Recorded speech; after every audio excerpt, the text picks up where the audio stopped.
So hello and welcome friends, स्वागत करते हैं आपका द प्लॉट पजल के एक नए वीडियो में। कहानी की शुरुआत होती है और हमें एक फैमिली को दिखाया जाता है जो अपनी छुट्टियां बिताने एक नए आइलैंड पर जा रहे थे। इस फैमिली में गाय, उसकी पत्नी प्रिस्का और उनके दो बच्चे ट्रेस और मेडॉक्स थे, जिनकी उम्र 6 और 11 वर्ष थी। यहाँ ये सभी अपने सफर के लिए बहुत एक्साइटेड थे, लेकिन इन्हें नहीं पता था कि ये सफर इनका आखिरी सफर होने वाला है।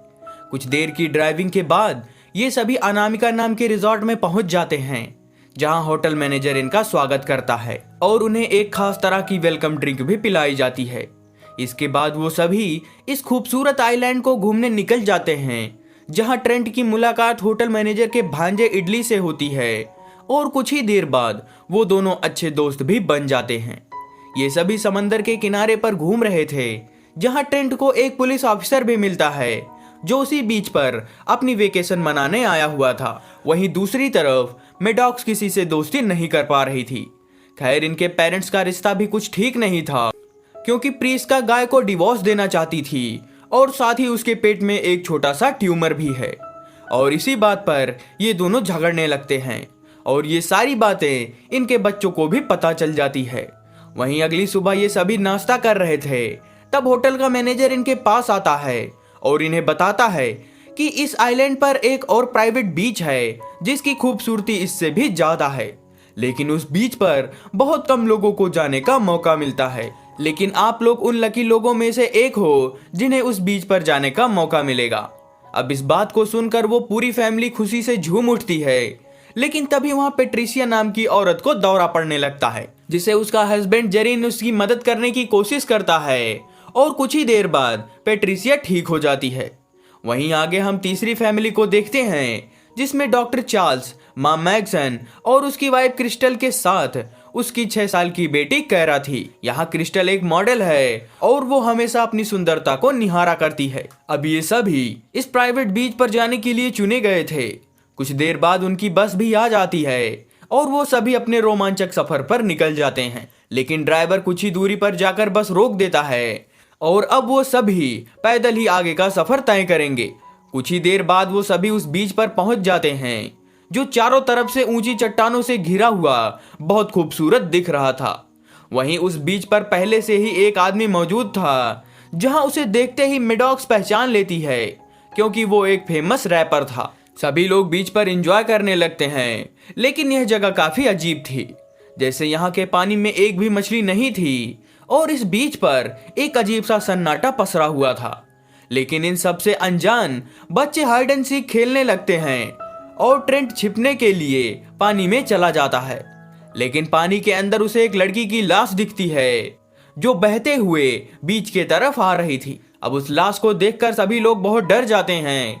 असल में वो लड़की उसी रैपर के साथ आई थी, लेकिन उसका कहना था कि उसने इस लड़की को नहीं मारा।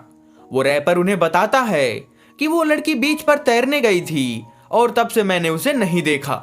लेकिन अब किसी को भी उसकी बातों पर विश्वास नहीं था, इसीलिए वो सभी पुलिस को कॉल करने की कोशिश करते हैं, लेकिन किसी के फोन में नेटवर्क ही नहीं था। वो सभी वहां से निकल पाते उससे पहले ही वहां पर पेट्रिसिया और जेरिन भी आ जाते हैं। जेरिन, जो एक नर्स था, और उसकी वाइफ पेट्रिसिया लाश के बारे में सुनते ही वहां से वापस जाने लगते हैं। लेकिन जब ये दोनों वहां से बाहर जाने की कोशिश करते हैं तो वो दोनों बेहोश हो जाते हैं और दोबारा उनकी आंख उसी बीच पर खुलती है। चार्ल्स को अभी भी उसी रैपर पर शक हो रहा था, लेकिन तभी क्रिस्टल चार्ल्स के पास आती है और उसे बताती है कि उसकी मां को कुछ हो रहा है।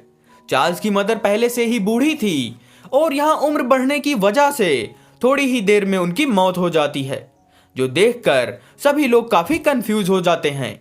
इससे भी बड़ा झटका इन्हें तब लगता है जब ये लोग अपने बच्चों को देखते हैं, जिनकी उम्र अब पहले से काफी ज्यादा बढ़ गई थी। अब ये सब देखकर वो रैपर भी बहुत परेशान हो जाता है और वहां से भागने की कोशिश करता है, लेकिन चार्ल्स उसे इतनी आसानी से भागने नहीं देता। लेकिन अगले ही पल वो दोनों भी बेहोश होकर वापस उसी बीच पर आ जाते हैं। अब यहाँ पर किसी को भी समझ नहीं आ रहा था कि वो आखिर क्या करें, जिससे ये सभी अब अलग अलग होकर बीच से बाहर निकलने की कोशिश करते हैं, लेकिन सब के सब बेहोश होकर वापस उसी जगह पर आ रहे थे। ये लोग समझ गए थे कि इस बीच में कुछ तो गड़बड़ है, जिससे इन लोगों की उम्र बहुत जल्दी जल्दी बढ़ रही है। अब इन सभी घटनाओं की वजह से चार्ल्स गुस्से से पागल होने लगता है और एक चाकू से उस रैपर के ऊपर हमला कर देता है, लेकिन अगले ही पल उसका घाव भर जाता है। इसी के साथ ही उन तीनों बच्चों को बहुत ज्यादा भूख लग रही थी, क्योंकि उम्र के साथ उनका शरीर भी बढ़ रहा था। जेरिन कहता है कि शायद इस जगह से निकलने का सिर्फ एक ही रास्ता है, कि हो सकता है हम समंदर के सहारे यहाँ से बाहर निकल सके, लेकिन उल्टी लहरों के बीच तैरना लगभग नामुमकिन था। अब अचानक ही प्रिस्का के पेट में दर्द होने लगता है और वो बेहोश हो जाती है, क्योंकि उसके पेट में जो छोटा सा ट्यूमर था वो इस जगह पर बहुत ज्यादा बड़ा हो गया है, और अगर उस ट्यूमर को तुरंत ही बाहर नहीं निकाला गया तो प्रिस्का की जान भी जा सकती थी। इसीलिए जेरेन अब एक चाकू से प्रिस्का के पेट को काटने लगता है, लेकिन उसका घाव तुरंत ही भर जाता था, जिससे जेरिन दोबारा कट लगाता है और बाकी लोग उसमें अपनी उंगलियां फंसा लेते हैं ताकि प्रिस्का का घाव ना भरे। इसके बाद चार्ल्स उस ट्यूमर को बाहर निकाल देता है, जो अब एक नारियल की साइज का हो गया था। कुछ देर बाद प्रिस्का को होश आता है और उसे पता चलता है कि अब उसकी बॉडी में कोई ट्यूमर नहीं है और अब वो बिल्कुल ठीक हो गई है। वहीं दूसरी तरफ वो रैपर अपनी साथी लड़की की लाश को देखने जाता है, जो अब पूरी तरह से सड़ गई थी और अब वहां बस उसकी हड्डियां मात्र ही बची थी। नॉर्मली ऐसा होने में करीब 6 साल लगते हैं, जबकि इन्हें यहाँ पर आए सिर्फ 3 घंटे ही हुए हैं। लेकिन अब इन सबको पता चल जाता है कि इस बीच पर बिताया 1 घंटा 2 साल के बराबर होता है। तो अगर ये लोग यहाँ से नहीं निकले तो सिर्फ एक ही दिन में इनकी उम्र 50 साल जितनी बढ़ जाएगी और ये सब यहीं पर बूढ़े होकर मारे जाएंगे। खैर, इधर ट्रेंट अपनी नई दोस्त केरा के साथ घर घर खेल रहा था और खेल खेल में ही वो उसे प्रेग्नेंट कर देता है।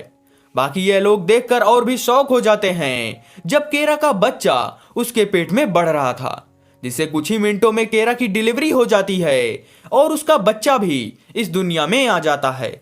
लेकिन उसकी भी उम्र तेजी से बढ़ने लगती है और वो इस चेंज को बर्दाश्त नहीं कर पाता और कुछ ही देर में मारा जाता है। अब इनसे चार्ल्स और भी परेशान हो जाता है और एक चाकू उठाकर उस रैपर को स्टैब करके उसकी जान ले लेता है। अब ये सब देखकर हमें पता चलता है कि चार्ल्स दिमागी रूप से बीमार है और उसे पागलपन के दौरे पड़ते रहते हैं।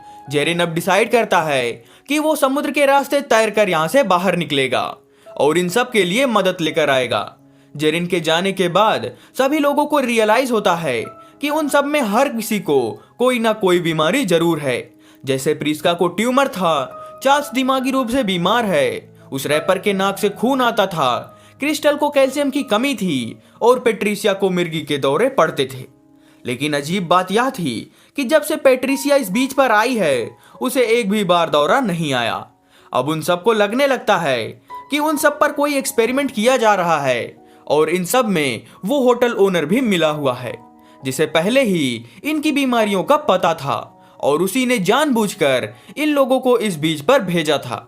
इनके पासपोर्ट भी उसी होटल में हैं, तो अगर ये सभी यहाँ पर मर भी जाएं तो किसी को कुछ भी पता नहीं चलेगा। साथ ही पहाड़ी के ऊपर कोई इन सब पर नजर बनाए बैठा था। खैर, अब मैडॉक्स को भी पता चल जाता है कि उसकी माँ का किसी के साथ अफेयर चल रहा है और इसीलिए वो उसके फादर को डिवोर्स देना चाहती थी। मैडॉक्स, जो कि कुछ देर पहले 11 साल की थी, यह सब प्रेशर नहीं सह पाती और थोड़ी शांति के लिए पानी में जाकर बैठ जाती है। लेकिन अगले ही पल उसे जेरिन की लाश बहती हुई उसके सामने आ जाती है, यानी यहाँ से तैरकर बाहर निकलना लगभग नामुमकिन है। इधर ट्रेंट और केरा अपने मरे हुए बच्चे को लेकर दुखी थे, लेकिन अब केरा गुस्से में चट्टान पर चढ़ने लगती है। उसे लग रहा था कि वो इन पत्थरों को पार कर कर इस मुसीबत से बाहर निकल सकती है, लेकिन ऊंचाई पर पहुंचते ही वो भी बेहोश हो जाती है और नीचे गिरकर मारी जाती है। इधर पेट्रिशिया भी पानी के सहारे यहाँ से निकलने की सोचती है, लेकिन अचानक उसे भी मिर्गी का दौरा आने लगता है, जिससे उसकी भी मौत हो जाती है। इसके बाद गाय और प्रिस्का पर भी बुढ़ापे का असर दिखने लगता है। गाय को अब ठीक से दिखाई नहीं दे रहा था, वहीं प्रिस्का को भी एक कान से सुनाई देना बंद हो जाता है। अब तक शाम भी हो गई थी और गाय प्रिस्का को बताता है कि उसे उसके अफेयर के बारे में पहले से ही पता था, जिस पर प्रिस्का उससे माफी मांगती है और दोनों एक दूसरे को माफ कर देते हैं, क्योंकि अब उनके पास बहुत कम समय बचा हुआ था। इधर ट्रेंट और मेडॉक्स रेंज में खोजबीन कर कुछ सामान बाहर निकालते हैं, जहां उन्हें एक राइटर की डायरी भी मिलती है जिसने मरने से पहले इस जगह के बारे में अपनी नोटबुक में लिखा था, और जितने भी लोग उसके साथ यहाँ पर फंसे हुए थे उसने उन सब के नाम और उनके एड्रेस भी इस डायरी में लिखे हुए थे। इस राइटर की ये थ्योरी थी कि इस जगह का मैग्नेटिज्म और इन चट्टानों में भरे खास मिनरल की वजह से ही इस बीच पर आने वाले लोगों की उम्र जल्दी से बढ़ने लगती है और यहाँ बिताया एक दिन पूरे 50 साल के बराबर होता है। अब चार्ल्स को फिर से पागलपन का दौरा पड़ने लगता है और वो चाकू उठाकर गाय पर हमला कर देता है, लेकिन उसके घाव तुरंत ही भर रहे थे। वहीं ट्रेंट और मेडॉक्स एक गुफा में जाकर छुपते हैं, लेकिन क्रिस्टल पहले से ही वहां मौजूद थी। वो यहाँ अपने बुढ़ापे की बदसूरती छुपाने आई थी, लेकिन कैल्शियम की कमी से उसकी हड्डियां इतनी कमजोर हो गई कि वो ठीक से चल भी नहीं पा रही थी। लेकिन इन दोनों को देखकर वो भी गुफा से बाहर निकलने की कोशिश करती है, जिसमें उसकी हड्डियां वहीं पर टूटने लगती हैं और तड़प तड़प कर उसकी भी वहीं पर मौत हो जाती है। इधर चार्ल्स अब भी गाय पर हमला कर रहा था, जिससे प्रीस्का उस पर एक जंग लगी चाकू से हमला कर देती है। चार्ल्स के घाव तो भर जाते हैं, लेकिन टिटनस की वजह से उसकी पूरी बॉडी सड़ जाती है और वो भी मारा जाता है। अब सिर्फ एक फैमिली जिंदा बची थी, जहां वो सभी समय को ना गवाकर एक दूसरे के साथ बैठ जाते हैं। लेकिन अगले ही पल गाय की डेथ हो जाती है। कुछ देर बाद प्रीस्का भी मारी जाती है। अगली सुबह होने तक ट्रेंट और मेडॉक्स भी करीब 50 साल के हो गए थे और आज शाम तक वो भी मारे जाएंगे। अपने बचे हुए टाइम को एंजॉय करने के लिए वो दोनों सैंड कैसल बनाने लगते हैं। तब ट्रेम को डेलिप का दिया हुआ वही सीक्रेट लेटर याद आता है और जब वो उस लेटर को डिकोड करता है तो उसे उस जगह के बारे में पता चलता है जहां से वो दोनों यहां से बाहर निकल सकते थे। ये दोनों तैरते हुए कोरल वाले एरिया में आ जाते हैं जहां पर एक टनल बनी हुई थी। दोनों उस टनल को पार करने लगते हैं, लेकिन मेडॉक्स के कपड़े केरल में फंस जाते हैं। ट्रेंट उसे निकालने की बहुत कोशिश करता है, लेकिन वो दोनों पानी में डूब जाते हैं और उनकी भी वहीं पर मौत हो जाती है। यह सब कुछ वो ड्राइवर ऊपर से देख रहा था और अपने कैमरे में रिकॉर्ड कर रहा था। वो कॉल पर मैनेजर को बताता है कि उनका एक्सपेरिमेंट पूरा हुआ और वो सारा डाटा लेकर वापस आ रहा है। ड्राइवर इसके बाद एक मेडिकल फैसिलिटी में जाता है जो वारंट नाम की दवा बनाने वाली कंपनी थी। दोस्तों, अब मैं आपको बताता हूँ कि यहाँ पर क्या चल रहा है। ये कंपनी नई नई दवाइयाँ बनाती है और उनका टेस्ट वो यहाँ पे आने वाले टूरिस्ट पर करते हैं। इनके स्वागत में जो खास तरह की ड्रिंक इन्हें दी गई थी उनमें वही दवाइयाँ मिली हुई थी। फिर मैनेजर इन लोगों को उम्र बढ़ाने वाले बीच पर भेज देता है, जिससे एक ही दिन में इन्हें पता चल जाता है कि कौन सी दवाई असर कर रही है और कौन सी दवा असरगार नहीं है। जैसे कि इस बार इनकी मिर्गी वाली दवाई ने काफी अच्छा असर किया, क्योंकि पेट्रिसिया को पूरे 16 साल तक एक भी दौरा नहीं पड़ा। अब ये लोग इस मिर्गी वाली दवा को पूरी दुनिया में बेच सकते थे।